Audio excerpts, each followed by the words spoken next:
Good, lovely morning. Good morning.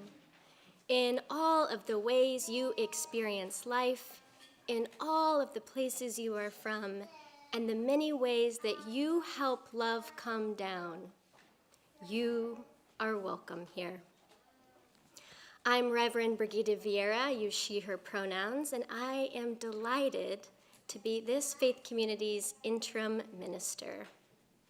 Whether you are here in the sanctuary or joining us online, welcome. We are so glad you are here.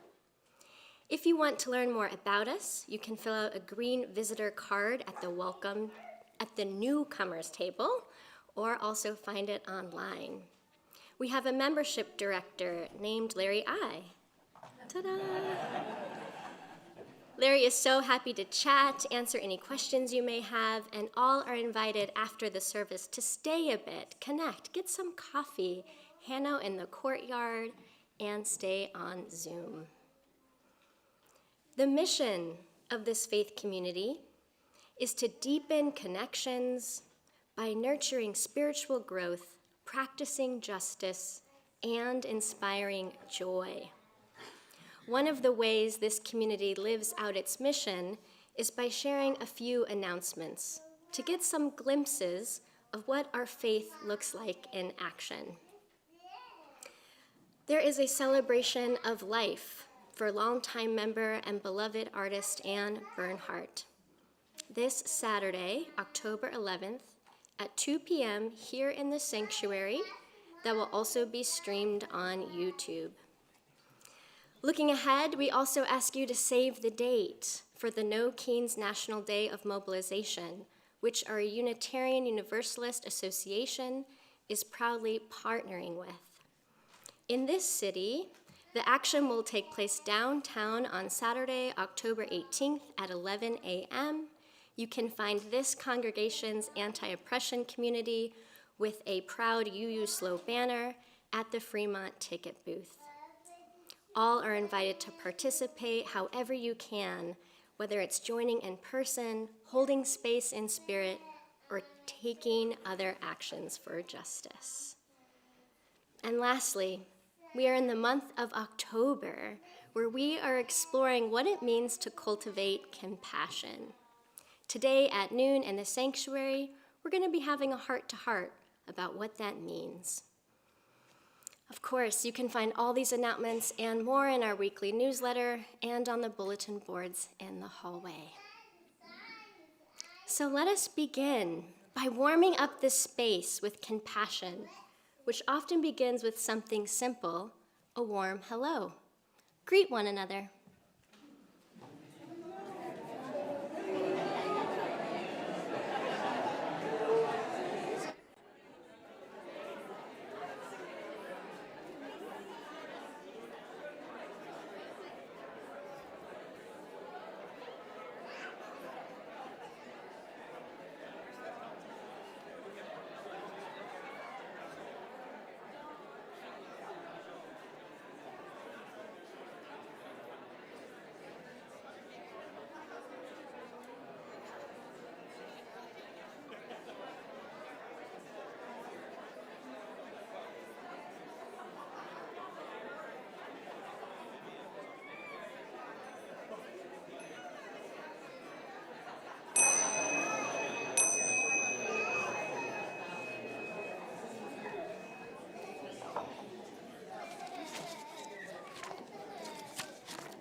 Enthusiastic crowd this morning.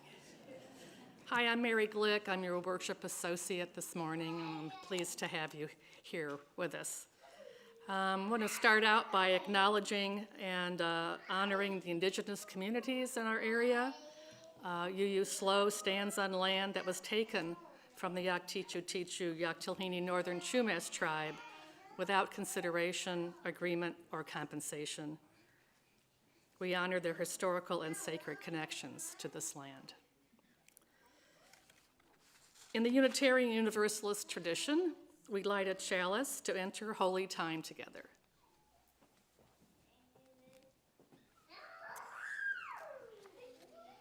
Let this lighting of the chalice help us bring our hearts fully into this shared space. We light this chalice for the practice of presence, for listening that reaches to the heart. May our words be sparks of warmth, our silences a soft glow, and every conversation a flame of compassion, kindled by attention and care.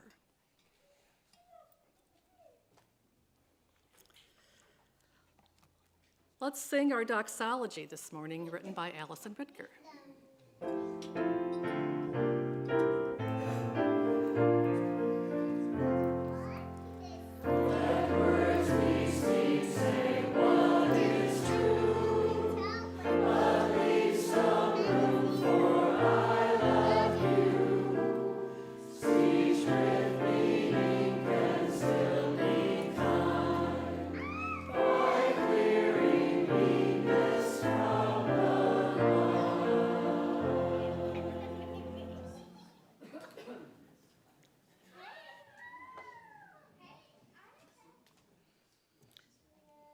Our call to worship this morning is by the Reverend Dr. David Breeden, titled With Dirt on Our Hands.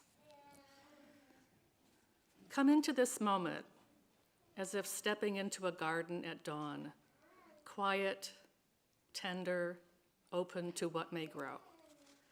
Let compassion be the flower we bend toward. We return as if returning to the soil, hands in the dirt, willing to tend what needs tending. Here today we gather to remember that the most delicate blooms require daily care, that attention is the water of love, that we are still learning how to care. Come, let us begin again in love, tending the garden of the heart and the heart of compassion. Let your voice be a flower, blossoming in song. Please rise and body your spirit and join in singing hymn number 346 in the gray hymnal, Come Sing a Song with Me.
May be seated.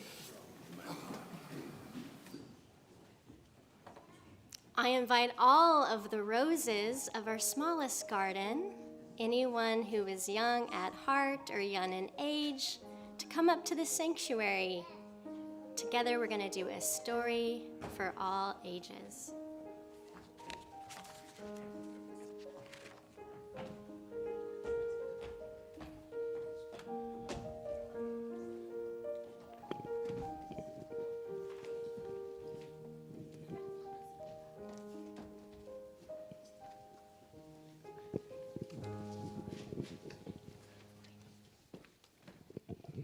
Good morning.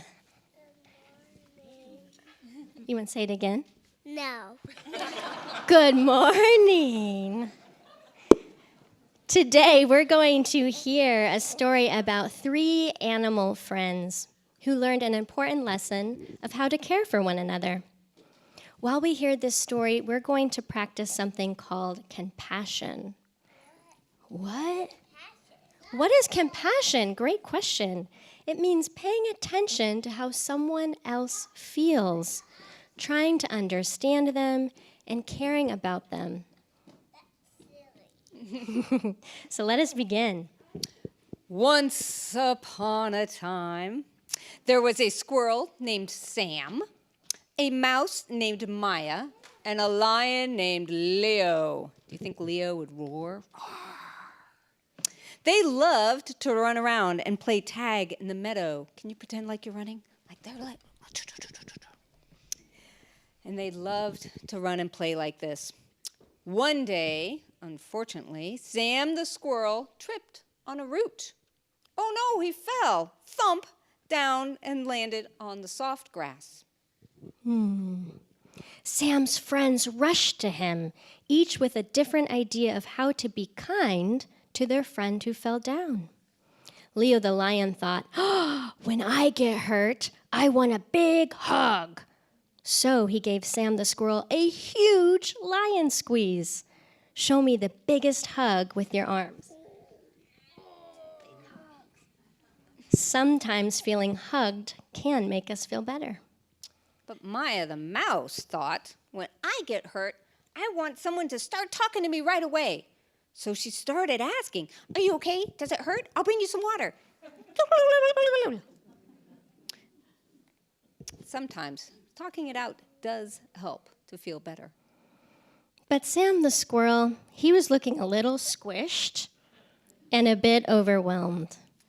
His eyebrows scrunched and his tail drooped. Maya and Leo noticed that Sam was not feeling better. That's when they both remembered something important. That in our UU faith, we say every person is important. And compassion means noticing what someone else needs, not just what we would want. So Leo and Maya leaned in and asked with big, curious eyes, "Sam, our squirrel friend, how do you want to be cared for today? Do you want to be helped, heard, or hugged?" Sam the squirrel thought for a moment and said, "I'd like to be helped up, please." So Leo handed a big paw, and Maya skittered around with her little paw, and together they helped Sam the squirrel stand up again. And as Sam stood up, Sam was smiling. Together they learned that sometimes helping means doing some things differently. And they learned to do that together and to pay attention to what your friends really need. That's the important part. Everyone, please join us in psalm as we lovingly send these ones out to wisdom exploration.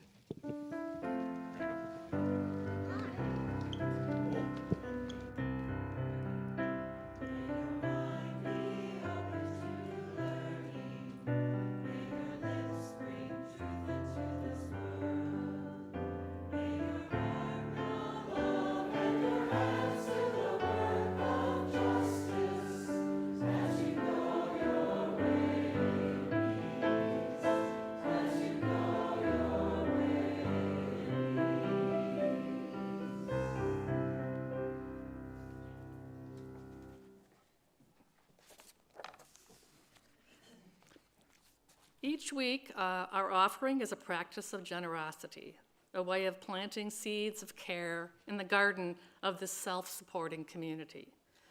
Through our giving, we nurture the ministries and people we love and help compassion grow in the world. Every gift, no matter the size, sustains this shared life. As the baskets come around, you're invited to give in the way that feels right for you. You can also give via the giving page online, on our website, or the QR code in the order of service. Please join with me in the words for the offering. We are this church. We are its hands, its heart, its voice. Together we share the wealth of this community and sustain it with our gifts. The offering will now be given and received.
Another ritual offering we have is bearing witness to our joys and sorrows every week. This is one of the ways that we engage in compassionate conversation in community. Whether you bring laughter or tears, all of what you share matters, and we hold it together. Before we begin, we were going to take a sacred pause with the singing bowl. May the ringing of this bowl draw you deeper into the present moment and into all of the joys and sorrows that lie in the quiet sanctuary of your heart.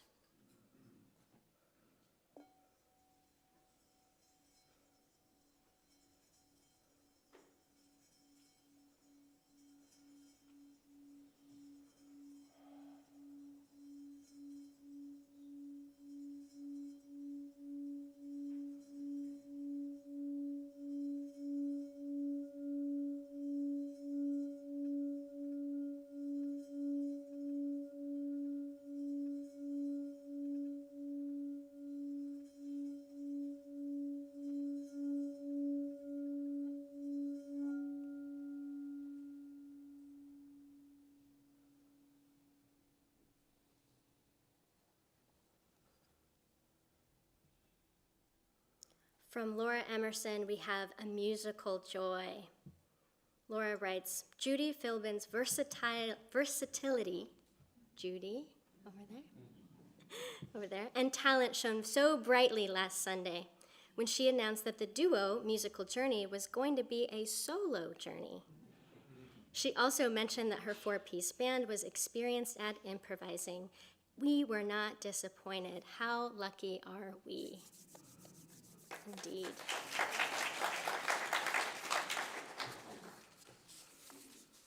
From June Minicle, we have a joy. June is offering up so many yummy goodies for Anne Bernhardt's memorial next Saturday and is inviting you to cultivate this sweetness. If you're curious about signing up for coffee or making a goodie, please talk to her in the social hall today. Thank you, June, for caring for our community. From Joan Ernest, Joan writes, I am overjoyed that the floors in both main offices have been upgraded to some lovely vinyl planks. Big shout out to Nathan for taking this job and seeing it through to the end. I'll also share that one person who saw the floors said they were literally floored, and I agree. Indeed. And now I'd like us all to share a moment of remembrance, a sorrow and concern. This week marks nearly 2 years since a tragic outbreak of violence in Israel and Palestine. So we will gather in a moment of profound awareness of what these 2 years are bringing up. Moments of grief, not just of what has happened, but also the ongoing hardship that continues today. There is so much pain impacting communities near and far, including our own. So we are going to hold a brief moment of bearing witness to this suffering together with the comfort of our singing bowl. As I ring this bell, I will strike it 2 times. The first one is to honor all of the lives that have been lost. And the second is to honor all of the lives that continue to be impacted by this suffering. When you hear the bell, let its sound remind you that our grief is shared and our compassion can be deepened when we bear witness together.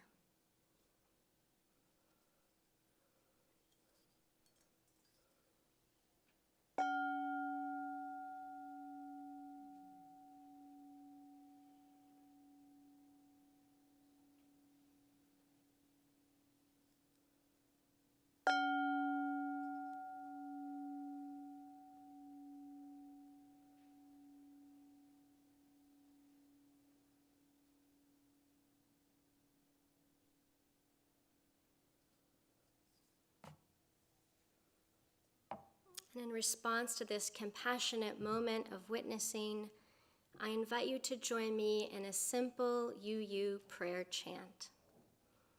You're invited to speak the words, sing along, or simply let it wash over you.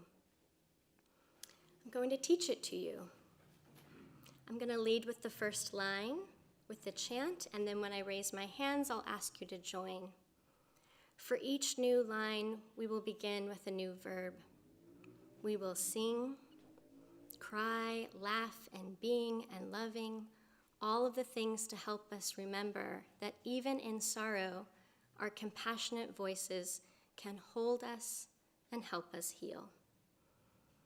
The words are also printed in your order of service, and it's very simple to follow along. Begins like this.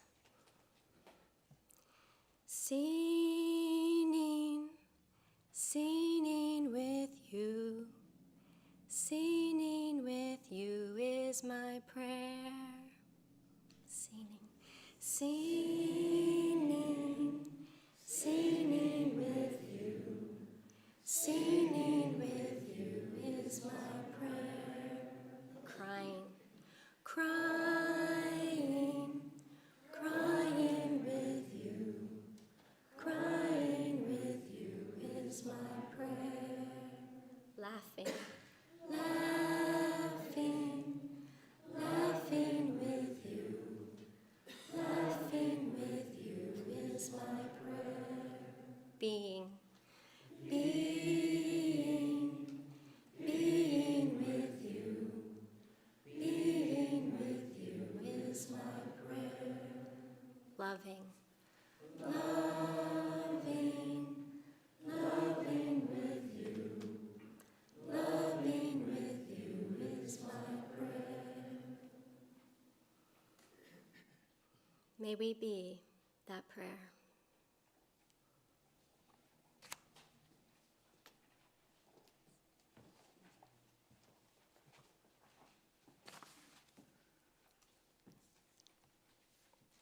Today's reading is from the American Buddhist and meditation teacher Sharon Salzberg, titled, "A New Vision of Kindness Starts with Paying Attention."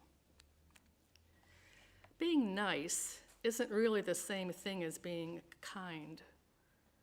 To be kind is related to the word kin, treating others as we would our own kind, our family, ourselves. In our can-do culture that values competition, individuality, self-discipline, and other related virtues, kindness can definitely seem cute and old-fashioned at best, ineffective and inefficient at worst.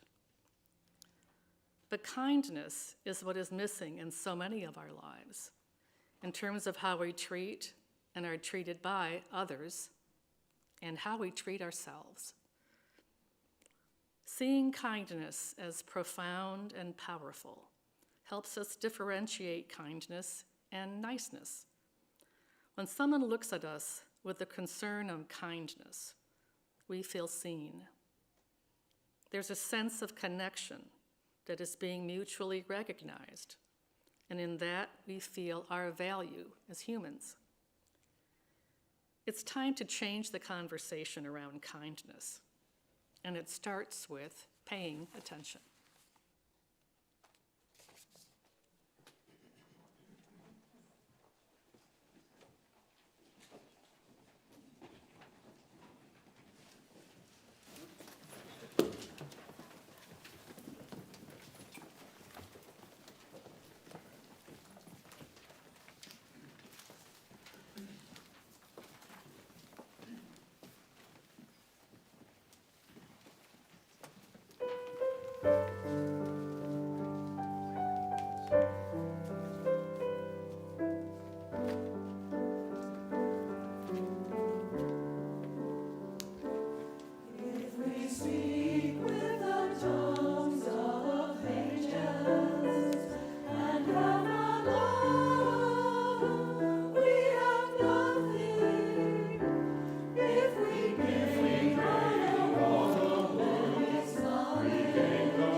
When I was in chaplaincy training at a hospital, I was a very nice chaplain.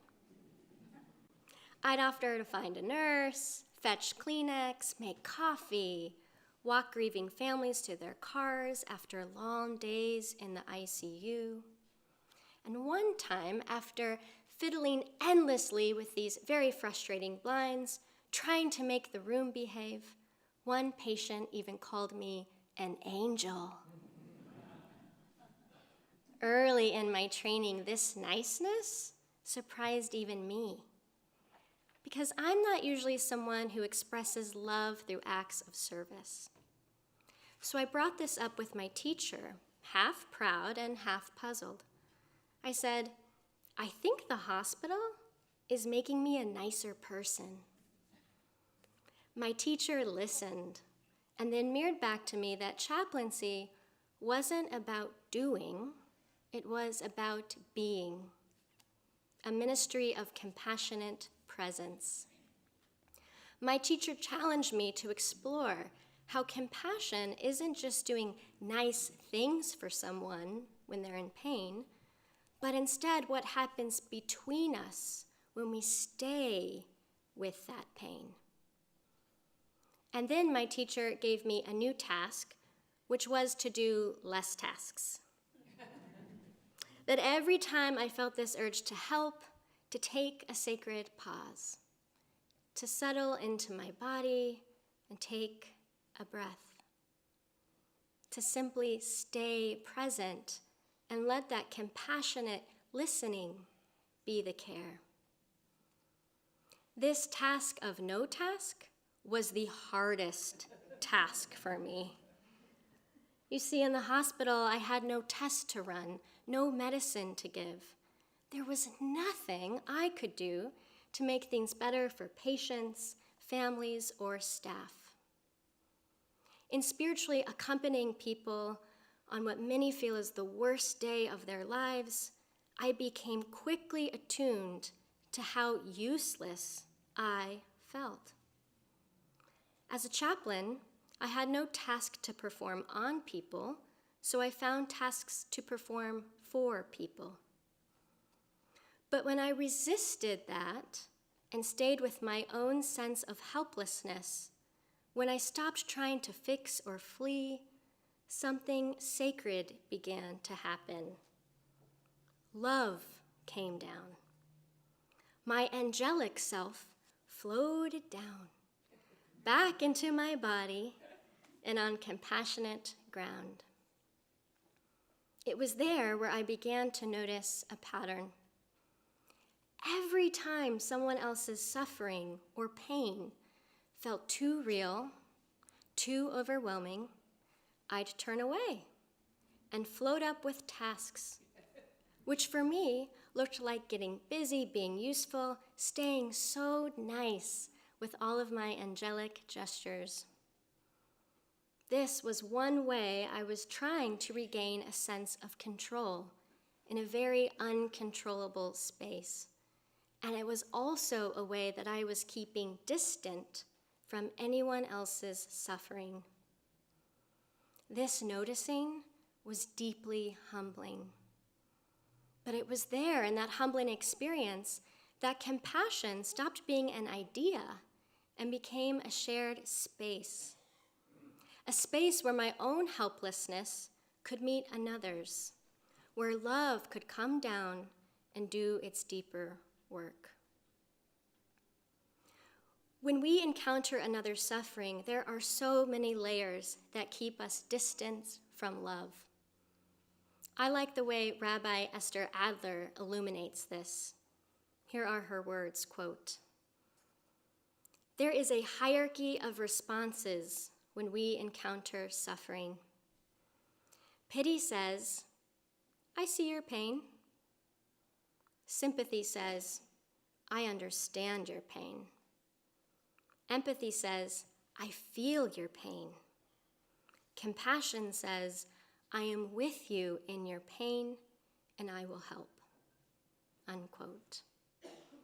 For me, I realized my niceness was a way of saying, I can't actually be around your pain, so I will perform help instead.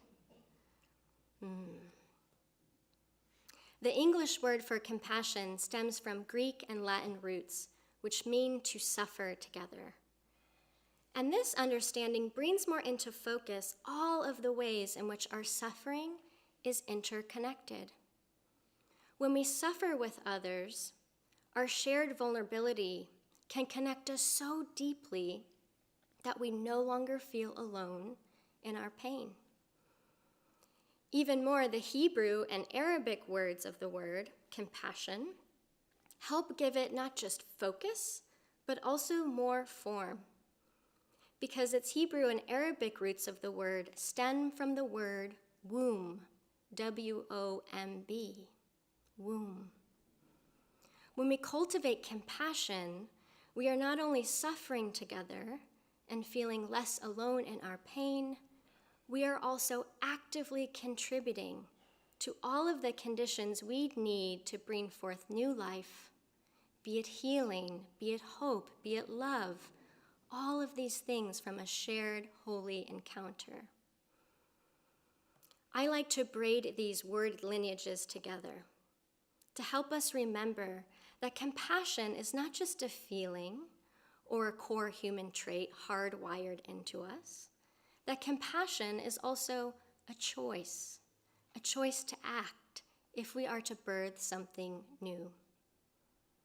For me, cultivating compassion almost always begins with a choice to de-center myself. When I am nice, I tend to center my own comfort and perform goodness. It feels really good to be a nice friend, a nice neighbor, and a nice minister. But niceness too often centers my ego and edges out compassion. It shows up like this. When a friend calls wanting to vent, I might respond with my own feelings on the matter, instead of giving their feelings space to matter. When someone comes very stressed, I might say, I know exactly how you feel, and then list all the ways I am stressed too. Or when someone shares a struggle, I might rush in to give advice or hand them a book, something to help that stay with the discomfort instead of me. But there is another way I'm learning to practice, one that invites real connection instead of self-centered action. I call it compassionate conversation, and it's one way our faith can take flesh. Compassionate conversation means choosing again and again to be fully present to another. Not an angel floating above their pain, but a human right there in it. Beloveds, these are times when no matter how high we might try to rise, the suffering all around us calls us to come back down to the ground, to the real messy human spaces where connection and compassion just might be the breath of fresh air we all need. Our world feels to me like the hospital corridor, crowded with noise, tension, and so much miscommunication from people in suffering and pain. Charles Duhigg, in his book, Super Communicators, describes conversation as the communal air we breathe. Conversation is the communal air we breathe. We are constantly communicating and so hyper-connected. We chat in person, on the phone, over text, look at that email, check out social media, did you see that emoji? Yet somehow, all of that communication is leaving the air feeling heavy, cluttered, polluted, and then very disconnected from one another. Too often, our conversations are like talking past one another or talking at one another And yet there is a longing, a real desire among many of us to learn how to not talk past, talk at, but talk to one another. There is real grief in the loss of oxygen for civil conversation. The atmosphere around us can feel so charged, tense, and ready to ignite at the slightest spark. And it is precisely in this friction that we UUs are called to cultivate something deeper than simply talking to one another. We are called to cultivate something deeper than conversation itself by cultivating compassion. Compassionate conversation is talking with one another in ways that suspend the need to be right, to fix, or to save. It creates space for another person's pain so that our own can be witnessed, felt, and transformed. This kind of conversation, though, it is not neat, it is not easy, and it is so uncomfortable. It really does not feel so nice. And yet each time we take that risk, that fog, that clutter begins to lift, and healing connection begins to circulate again, like fresh air in a room. This is the fresh air we need in our relationships, in our communities, and in our wider faith movement. You see, talking with one another can be really humbling and uncomfortable in our own faith tradition.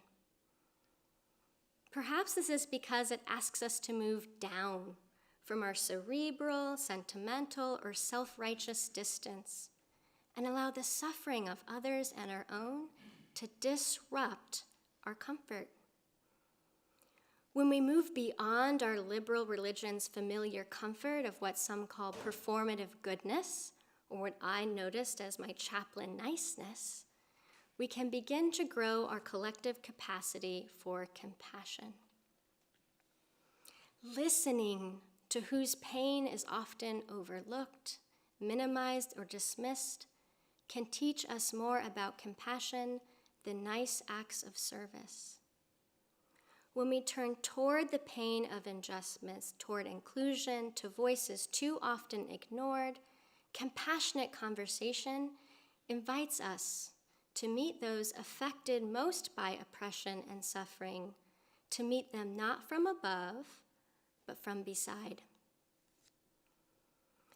James Luther Adams was one of our faith tradition's most influential theologians of the 20th century. And he warned that liberal religion's greatest enemy is something called angelism, a faith of genteel moralism that talks about love and peace in the abstract while staying safely distanced from the world's pain and suffering by always floating abstractly above it. As an antidote to angelism, Adams calls upon this faith to have love come down, to be more like prophets and less like angels. Because if we are to not just talk about love and justice, but embody it, we must be willing to organize, to take risk, and to engage relationally and humbly.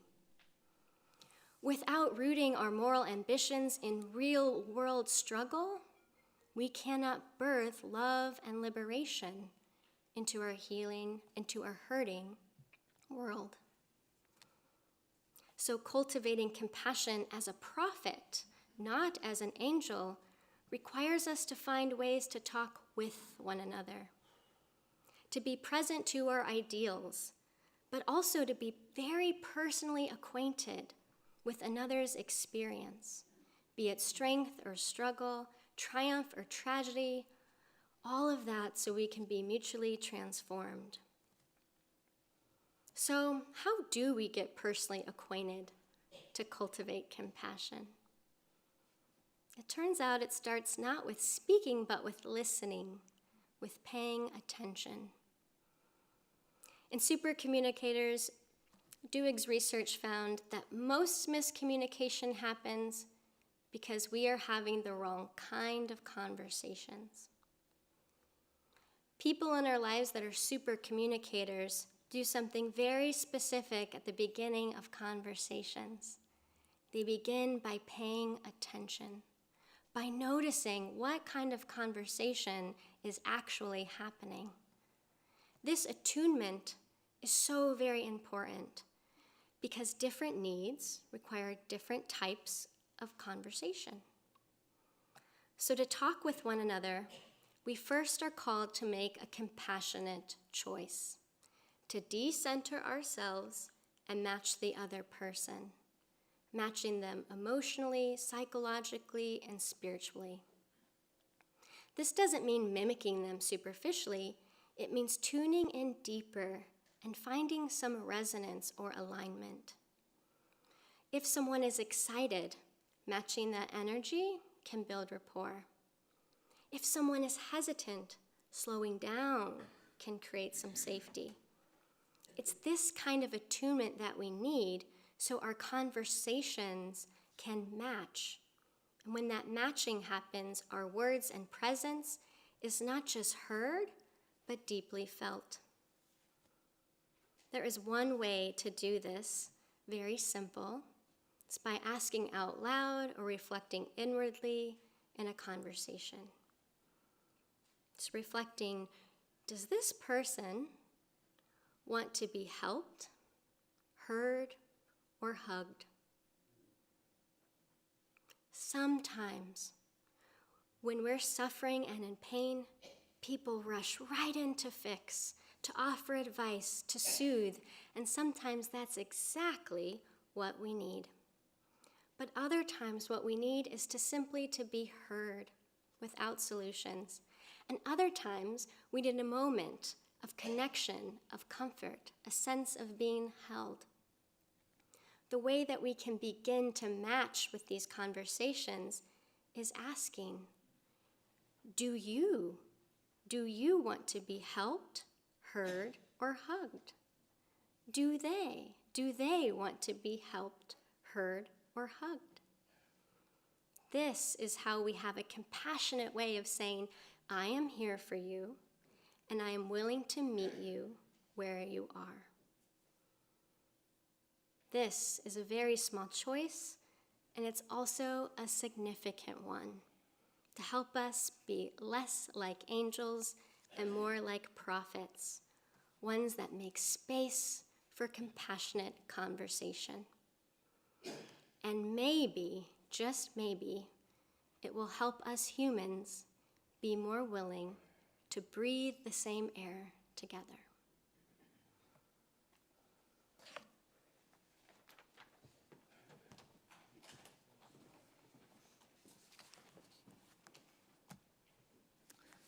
Paying attention is how we cultivate compassion, and is one way we build something new. Our closing hymn invites us into that work, so please rise in body or spirit to sing hymn number 1017 in the Teal hymnal, Building a New Way.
You may be seated.